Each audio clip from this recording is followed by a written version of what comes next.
औज़ुबिल्लाहिमिनश्शैतानिर्रजीम बिस्मिल्लाहिर्रहमानिर्रहीम।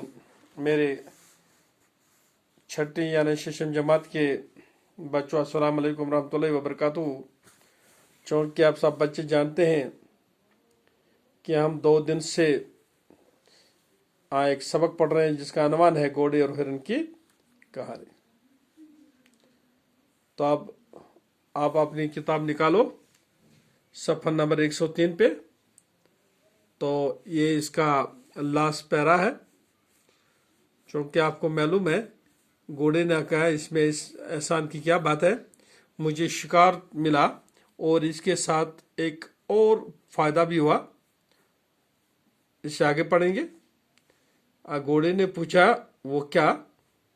आप घोड़े को शिकारी ने कहा कि इसमें एहसान की क्या बात है, मुझे शिकार भी मिला, इसके साथ और एक फ़ायदा मिला।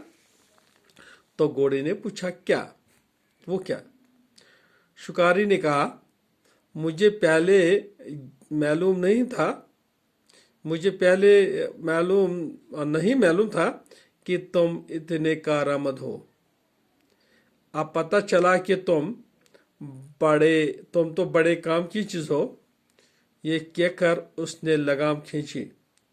चूंकि घोड़े के मुंह में लगाम थी तो शिकारी को इसका ये मदद करना बहुत पसंद आया। तो उसने कहा कि मुझे ये पता नहीं था कि तुम इतने कारआमद हो। तो अब पता चला कि तुम बड़े काम की चीज़ हो। ये कहकर शिकारी ने लगाम खींची। घोड़ा बेचारा बेबस हो गया। चूँकि लगाम से घोड़े का कंट्रोल जो है, वो जो इस पर सवार होता घोड़े पर, उसके हाथ में वो कमान होती है जहां वो चाहे घोड़े को ले जा सकता है। तो घोड़ा बेचारा और बेबस हो गया इस वजह से, जब शिकारी ने लगाम खींची। करता तो क्या करता,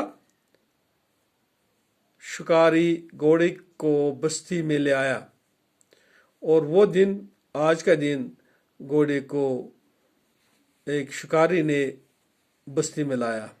वो दिन और आज का दिन घोड़े के मुंह से लगाम नहीं निकली। अब इसने जो अपना इंतकाम लिया, अब इंतकाम लेने के बाद वो खुद फंस गया। और वो दिन और आज का दिन कि घोड़े के मुंह से लगाम नहीं निकली। और घोड़े का काम यह है कि वो आदमी को अपने पेट पर बिठाए फिरता है। इसलिए तो कहते हैं कि आपस में लड़ना झगड़ना ठीक नहीं है। हाँ बेटो, हमने ये लेसन ख़त्म कर दिया कि लास्ट में जो इसका मॉरल आ गया कि आपस में लड़ना झगड़ना ठीक नहीं है। तो इस तरह से हमको भी आपस में लड़ाई झगड़ा नहीं करना चाहिए। तो आज ही इधर ही ख़त्म कर लेते हैं, ये सबक मुकम्मल कर लेते हैं। बाकी अस्सलाम वालेकुम रहमतुल्लाहि व बरकातुहू।